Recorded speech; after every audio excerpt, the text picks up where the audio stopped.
Hi everyone, welcome back. We've got a brand new story to share with you, so let's begin.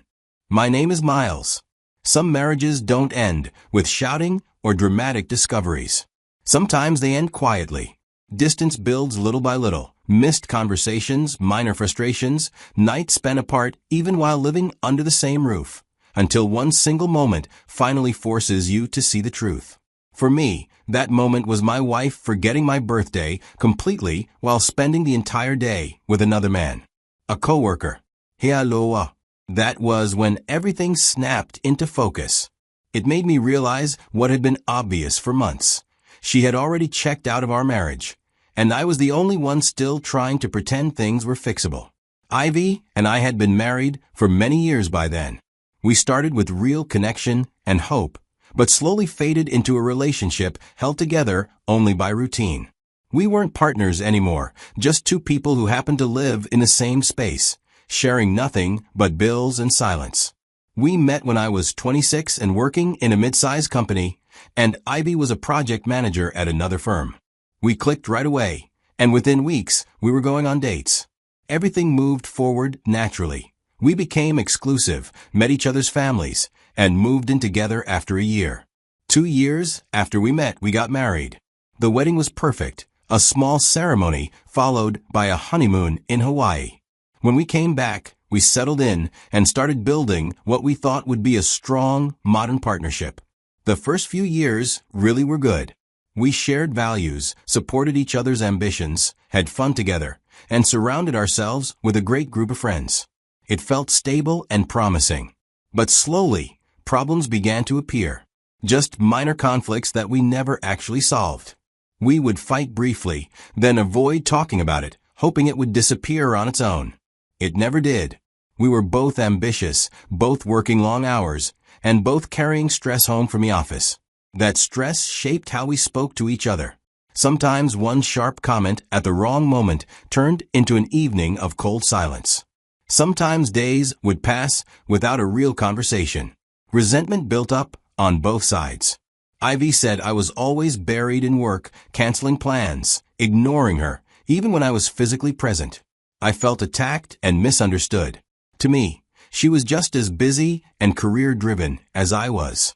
When she complained about my long hours, I pointed out her own. These arguments went in circles, same topics, same frustrations, just different dates. We weren't listening. We weren't changing. We weren't apologizing. We were drifting, and neither of us noticed how far apart we'd already grown. By the 5th year of our marriage, a clear pattern had formed. We would argue, then stop talking for a day or two. After that, we would return to normal routines without ever addressing the real problem beneath the surface. Everything would seem fine for a while, until something small triggered the same fight all over again. But around the 6th year, something changed more profoundly. The arguments didn't just feel repetitive anymore. They felt empty. It was like Ivy was slowly pulling back from the relationship in ways I couldn't ignore. Even when we fought, she didn't fight with me anymore. She seemed distant, like she had already checked out. She stopped starting meaningful conversations.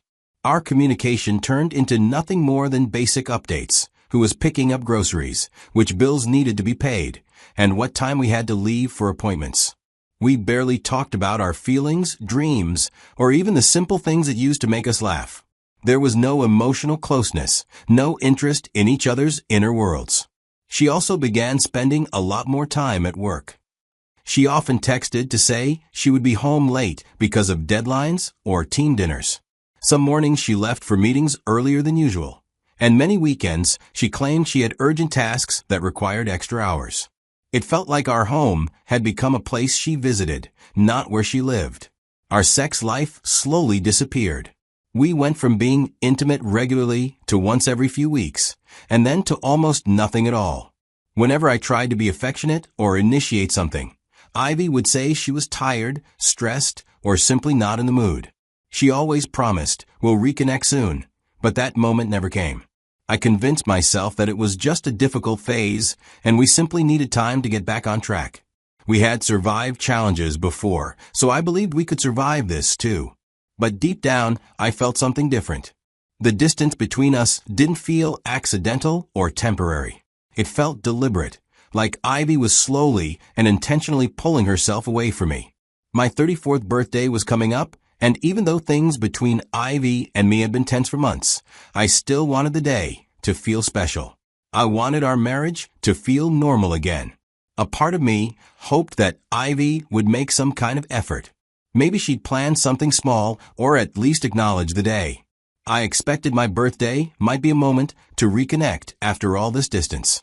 On the morning of my birthday, I woke up feeling cautiously hopeful. At the very least, I expected a simple happy birthday for my wife. Just some sign that she remembered. Ivy was already up, moving around the bedroom. She seemed hurried, almost like she was running late.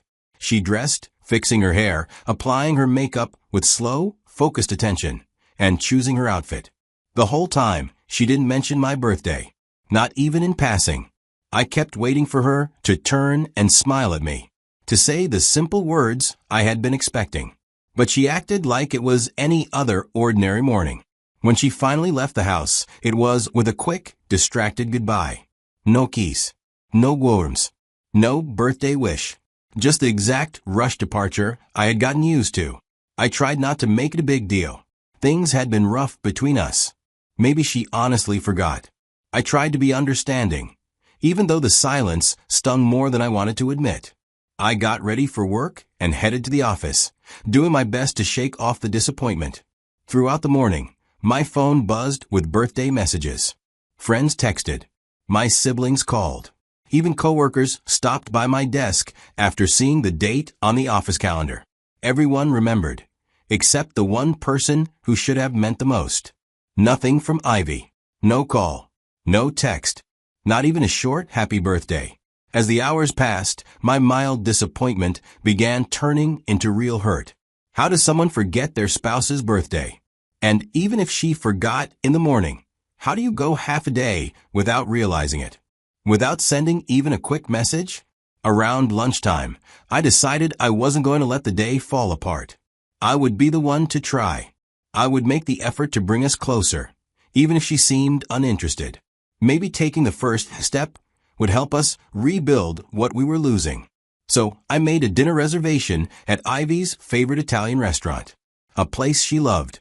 I imagined surprising her after work, hoping it might spark some warmth again.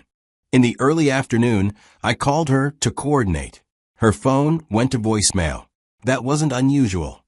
She was often stuck in meetings. I called again an hour later. This time it rang, but she didn't answer. Not alarming yet, but it added to the uneasiness I had been feeling. Around 3 o'clock, my boss stopped by my desk and wished me a happy birthday and asked about my plans for the day. I told him I planned to have a quiet evening with Ivy. He insisted I leave early, saying birthdays mattered more than work, and that time with family shouldn't be pushed aside. I was grateful. It felt like the universe was giving me one last chance to save the day. I decided to surprise Ivy at her office and see if I could take her out early before our reservation. I left around 3:30, bought a bouquet of flowers on the way, and drove downtown to her office.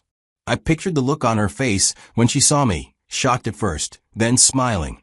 I wanted that smile so badly. But even as I drove, a small knot of worry tightened in my chest. She still hadn't called. Not once. Not all day. On my birthday. I pushed the thought away and focused on the evening I hoped for.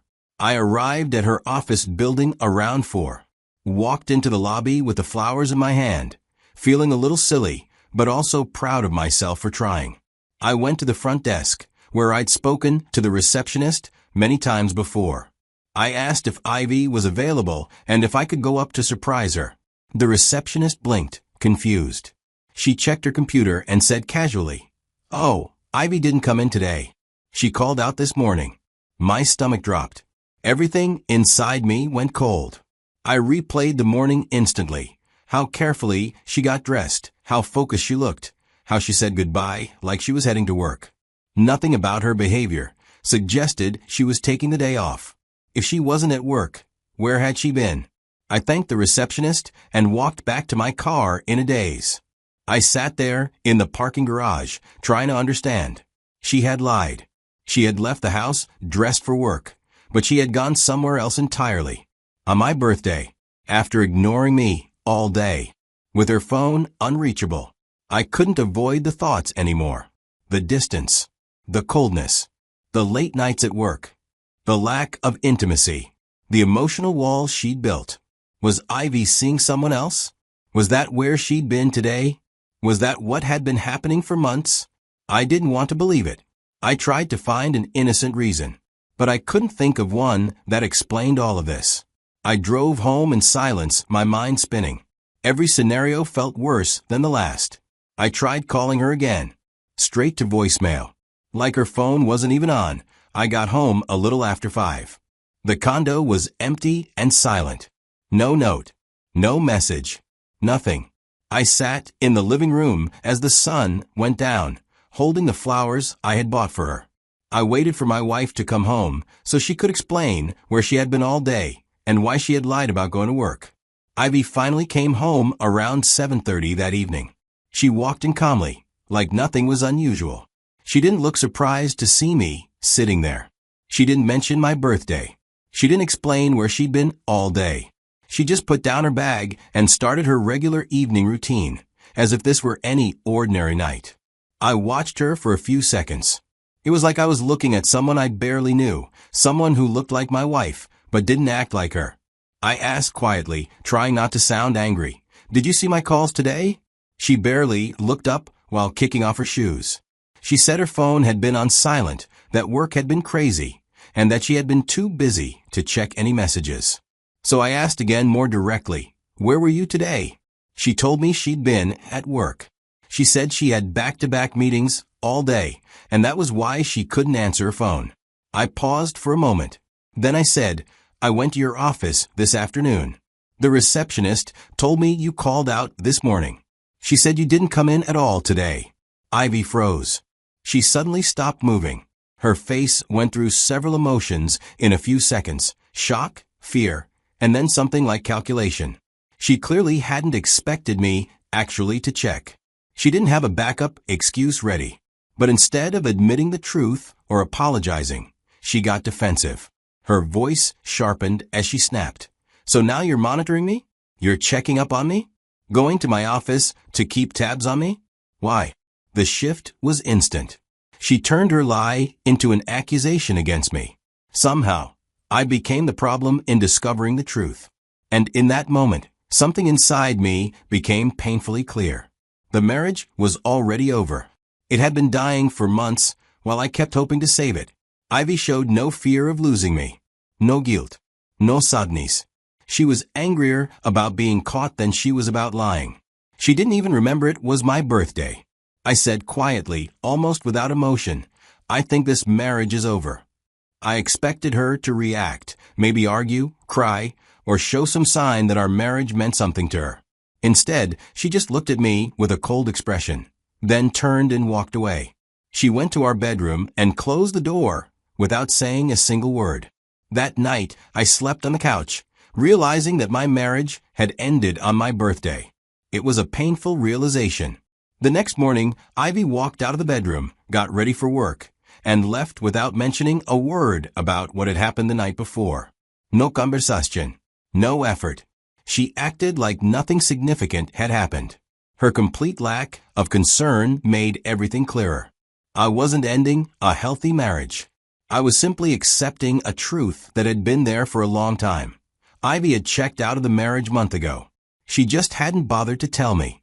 So that morning, I called a divorce attorney, someone a colleague had recommended. I booked a consultation for later that week. When I met the attorney in her office, I told her I wanted to divorce, but didn't know the best way to handle it. The attorney was calm and direct. She explained that I didn't need to prove infidelity to get divorced. But she also said that if I suspected Ivy was having an affair, hiring a private investigator might help uncover the truth. Not because it would change the legal outcome much, but because it would give me clarity and prevent Ivy from twisting facts later. I agreed. The attorney connected me with a private investigator she trusted.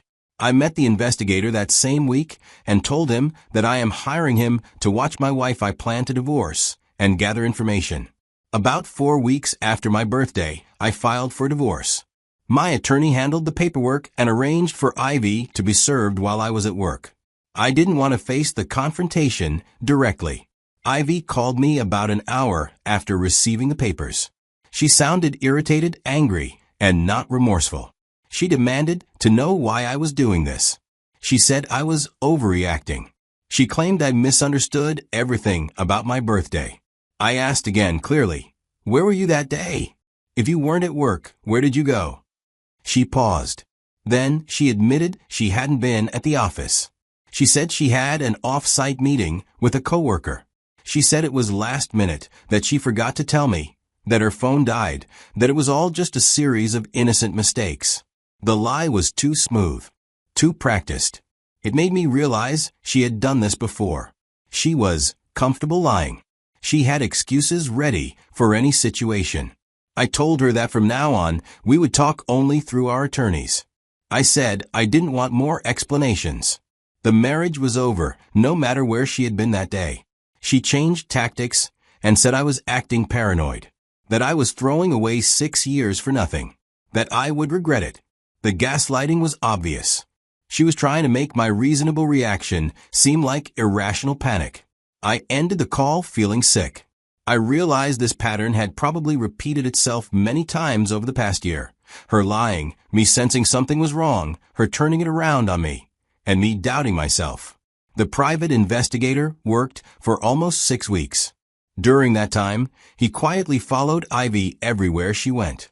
He took notes on her daily routine, kept records of what she did, and even took photos when needed.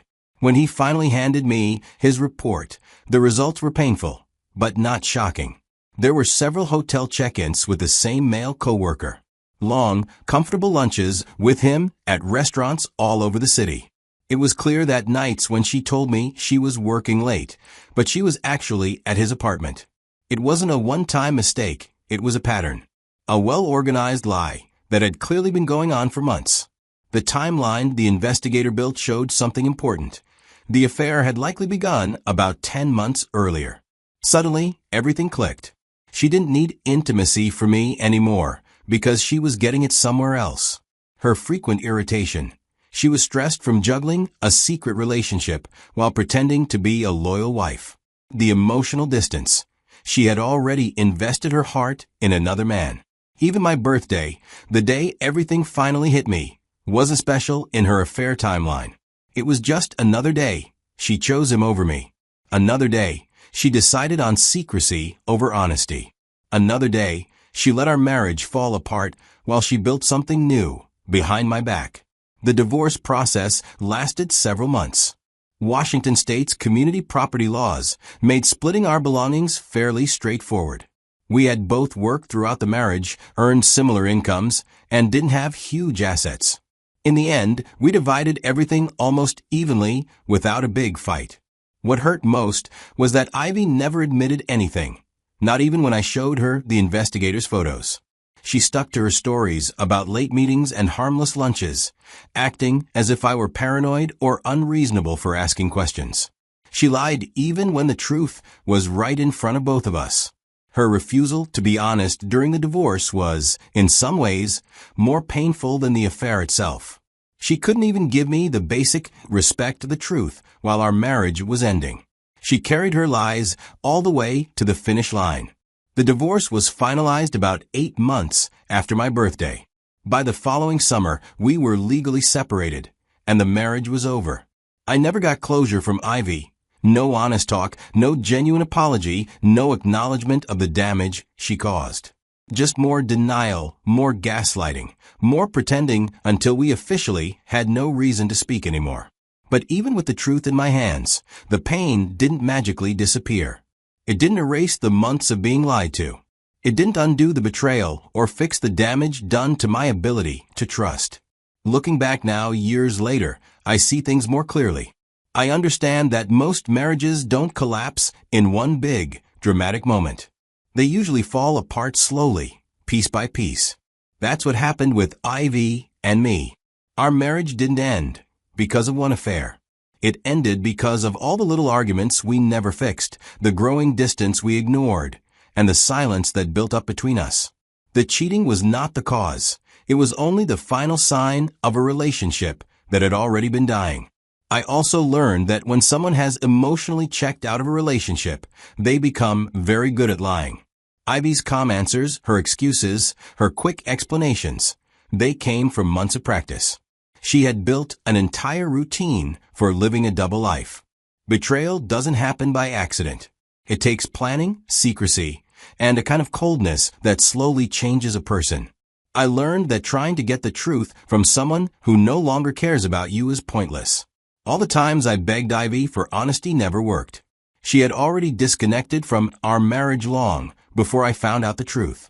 People who have stopped loving you don't suddenly become honest just because you confront them.